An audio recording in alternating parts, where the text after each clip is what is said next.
നമുക്കിന്നേ ഇതിങ്ങനെ ഒരു മുഴുവൻ ചിക്കൻ എടുത്തിട്ടുണ്ട്. ഞാൻ ഇടത്തരം ചിക്കനാണ് കേട്ടോ. ഇത് വെച്ച് നമുക്കൊരു ഐറ്റം ഉണ്ടാക്കാം കേട്ടോ. ഞാൻ ഇതിൻ്റെ ഐസൊക്കെ പോകാൻ വേണ്ടി വെള്ളത്തിലിട്ടിരിക്കുന്നതാണ്. അതവിടെ കിടക്കട്ടെ. നമുക്കിതിന് ചേർക്കേണ്ട സാധനങ്ങളൊക്കെ കാണിക്കാം. നമ്മളിതേ ഒരു 1.5 ചെറിയ തക്കാളി എടുത്തിട്ടുണ്ട്, വലിയുള്ളി എടുത്തിട്ടുണ്ട് ഇടത്തരം, പിന്നെ കുറച്ച് കൊച്ചുള്ളി, കുറച്ച് വെളുത്തുള്ളി, പിന്നെ മല്ലിയിലയും പുതിനയിലയും ഒരു പിടുത്തം, പിന്നെ ഒരു നാരങ്ങയുടെ നീര്, പിന്നെ മറ്റേ നല്ല ജീരകം ഒരു 1/4 ടീസ്പൂൺ, കുരുമുളക്, ഇഞ്ചി, പച്ചമുളക്, കറിവേപ്പില. ഇത്രയും സാധനങ്ങൾ നമുക്ക് അരച്ചെടുക്കാനുള്ളതിന് മിക്സിയിൽ വെച്ച് അതിൻ്റെ കൂടെ തന്നെ നമുക്ക് ഈ ഐറ്റവും കൂടി ചേർക്കണം. അതായത് മല്ലിപ്പൊടി ഒരു 2 ടീസ്പൂൺ, അതുപോലെ ഗരം മസാല 1 ടീസ്പൂൺ, കാശ്മീരി മുളക് പൊടി 1.5 ടീസ്പൂൺ, മഞ്ഞൾപ്പൊടി 1 ടീസ്പൂൺ. കുരുമുളക് ചേർക്കുന്നത് കൊണ്ടാണ് കാശ്മീരി 1.5 ടീസ്പൂൺ എടുത്തിരിക്കുന്നത്. അപ്പോൾ എരിവുള്ള മുളക് പൊടി ചേർക്കാത്തത് അതുകൊണ്ടാണ്.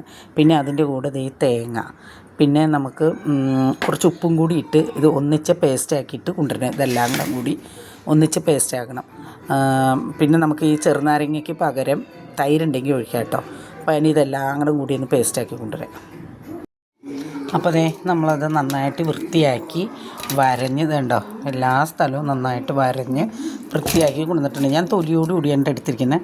നിങ്ങൾക്ക് തൊലി വേണ്ടാത്തവർ തൊലി കളയാം കേട്ടോ. ഞാൻ തൊലിയോടുകൂടി എടുത്തിരിക്കുന്നത്. അതെല്ലാം വരഞ്ഞിട്ടുണ്ട്. ഇനി ആ മസാല നമുക്ക് ഇതിലേക്ക് പുരട്ടാം. ഞാൻ അരച്ചെടുത്ത മസാല ഇതിലേക്ക് നമുക്ക് പുരട്ടാം. മസാലയൊക്കെ ഞാൻ അരച്ചുകൊണ്ട് വന്നു. അതൊക്കെ ഈ ചിക്കനിലേക്ക് നന്നായിട്ട് നമ്മൾ തേച്ച് പിടിപ്പിക്കുകയാണ് കേട്ടോ. നന്നായിട്ടിങ്ങനെ എല്ലായിടത്തേക്കും തേച്ച് ഉള്ളിലൊക്കെ മസാല കൊടുക്കണം. അങ്ങനെ ഉള്ളിലൊക്കെ കൈ കൊണ്ട് നിറച്ച് കൊടുക്കുക. അങ്ങനെ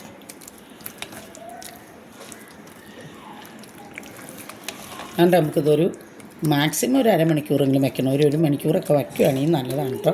അതിൻ്റെ ഉള്ളിലേക്ക് ഈ മസാല പിടിച്ച് കിട്ടിയാൽ നല്ലതാണ്. അപ്പോൾ നമുക്കിതൊരു മണിക്കൂർ മസാല പുരട്ടി ഇവിടെ വയ്ക്കാം കേട്ടോ. ശരി.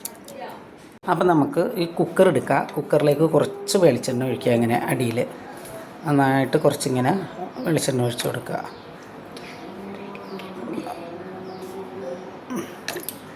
നല്ലോണം വെളിച്ചെണ്ണ ആക്കിയിട്ട് നമുക്കിതിങ്ങനെ ചുറ്റിച്ച് കൊടുക്കുക.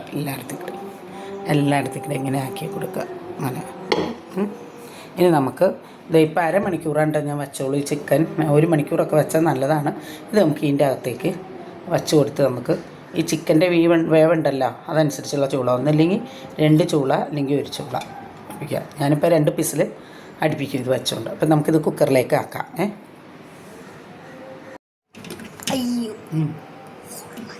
അപ്പോൾ നമ്മൾ കുക്കറിൻ്റെ അകത്തേക്ക് വെച്ച് ഇനി ഇതിലുള്ള ബാക്കി മസാലകളെല്ലാം ഇതിൻ്റെ മുകളിൽ കൂടി തൂത്ത് കൊടുക്കുകയാണ്. എല്ലാ മസാലയും ഇതിലേക്ക് ആഡ് ചെയ്ത് കൊടുക്കുക. ബാക്കി മസാലകളെല്ലാം ആഡ് ചെയ്ത് കൊടുത്തിട്ട് നമുക്കിതിൻ്റെ മുകളിൽ കുറച്ച് വെളിച്ചെണ്ണയും കൂടി ഒഴിച്ച് കൊടുക്കാം. എന്നിട്ട് ഇത് നമുക്ക് കുക്കർ അടച്ച് ഗ്യാസ് വയ്ക്കാം. കുക്കറിലേക്ക് ഇട്ടിട്ടുണ്ട്. ഇനി നമുക്ക് വിസിലടുപ്പിക്കാം കേട്ടോ.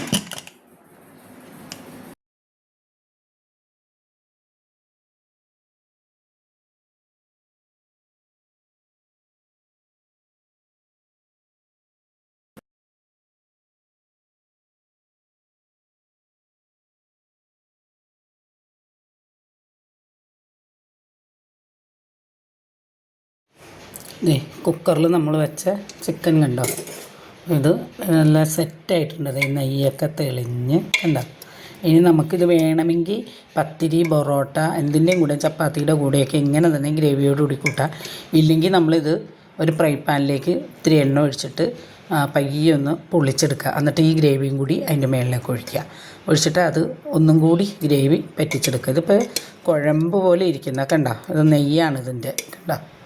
അപ്പോൾ ഈ നെയ്യ് മതി, വെളിച്ചെണ്ണ ഒഴിക്കണമെന്നില്ല. ഇത് തന്നെ ചട്ടിയിലേക്ക് ഒഴിച്ചിട്ട് ഒരു ഫ്രൈ പാനിലേക്ക് ഒഴിച്ചിട്ട് ഒന്ന് റെഡിയാക്കി എടുത്താലും മതി. ഈ പത്തിരിയൊക്കെ ഈ നോയമ്പിന് പത്തിരിക്കൊക്കെ കഴിക്കണമെങ്കിൽ ഇത് ഇത്രയും ഇതോടുകൂടി ഇരിക്കുകയാണെങ്കിൽ നല്ലതാണ്.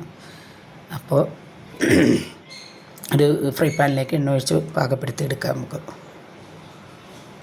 അപ്പോൾ നമ്മൾ കുക്കറിൽ മസാല വറ്റി വെച്ചത് ഞാൻ 2 പിസിലടുപ്പിച്ച് പാകത്തിനുള്ള വേവായി, പാകത്തിനുള്ള ഗ്രേവിയായി, എല്ലാം ആയിട്ടുണ്ട്. ഇനിയിപ്പോൾ നമുക്ക് ഇതൊരു ഫ്രൈ പാനിലേക്ക് ഒഴിച്ച് ഈ ഇത് കണ്ട ഈ നെയ്യ് ഇതാദ്യം അങ്ങ് ഒഴിക്കുക. അതൊന്ന് ചൂടായി വരുമ്പോൾ ഈ ചിക്കനും കൂടി അതിലേക്ക് വെച്ച് കൊടുത്ത് തിരിച്ചും മറിച്ചെടുത്ത് വറ്റിച്ചെടുക്കുക.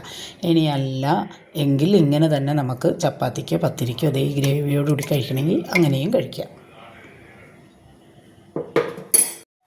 ഞാൻ ഗ്രേവി ഒരു ഫ്രൈ പാനിലേക്ക് ഒഴിച്ചിട്ടുണ്ട്. അത് തിളച്ചുകൊണ്ടിരിക്കുകയാണ്. ഞാനിനി ഇതിലേക്ക് നമ്മുടെ ചിക്കൻ ഇടാൻ പോവുകയാണ്. ഇതുണ്ടാവും അങ്ങനെ നമ്മൾ ആ ഗ്രേവിയിലേക്ക് ആ ചിക്കൻ ഇട്ട് ഈ മസാലയൊക്കെ ഇങ്ങനെ മുകളിൽ ഇതിങ്ങനെ ഒഴിച്ച് കൊടുക്കുക. ഇതുണ്ട് ചിക്കൻ നല്ല സോഫ്റ്റ് ആയിട്ടുണ്ട്. ഇതുണ്ടോ തൊടുമ്പോൾ തന്നെ അങ്ങോട്ട് അടന്ന് പോരുകയാണത്. ഈ ഗ്രേവി നല്ലോണം വറ്റിച്ചെടുക്കണമെങ്കിൽ വറ്റിച്ചെടുക്കാം കേട്ടോ. ഇനി അല്ലെങ്കിൽ ഇതോടുകൂടി ചാറോടുകൂടി വേണമെങ്കിൽ അതും ഇതിപ്പോൾ ഇവിടെ കിടന്ന് കുറച്ച് വറ്റട്ടെ.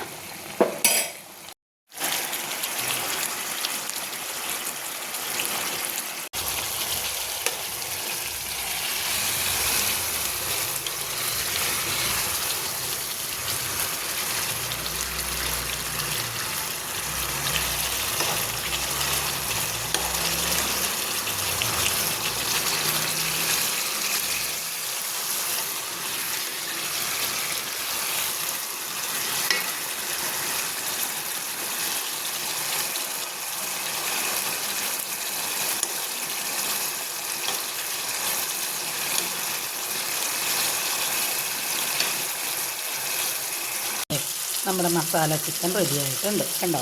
ഇനി ഇത്രയും ഗ്രേവി വേണ്ടെങ്കിൽ ഇതൊന്നും കൂടി വറ്റിച്ചെടുക്കാം കേട്ടോ. ഞാൻ ഇത്രയും ഗ്രേവി വേണം എനിക്ക് ഇന്ന് നോമ്പ് തുറക്ക് പത്തിരിയുടെ കൂടെ കഴിക്കാനുള്ളതാണ്. അതുകൊണ്ട് ഞാൻ ഇത്രയും ഗ്രേവി ആയിട്ട് എടുക്കണം. നിങ്ങൾക്ക് വേണ്ടെങ്കിൽ ഗ്രേവി വറ്റിച്ചൊന്നും കൂടി എടുക്കാം കേട്ടോ. അപ്പോൾ നിങ്ങൾ ഇത് ഷെയർ ചെയ്ത് കൊടുക്കുക, സബ്സ്ക്രൈബ് ചെയ്യുക, ലൈക്ക് അടിക്കുക.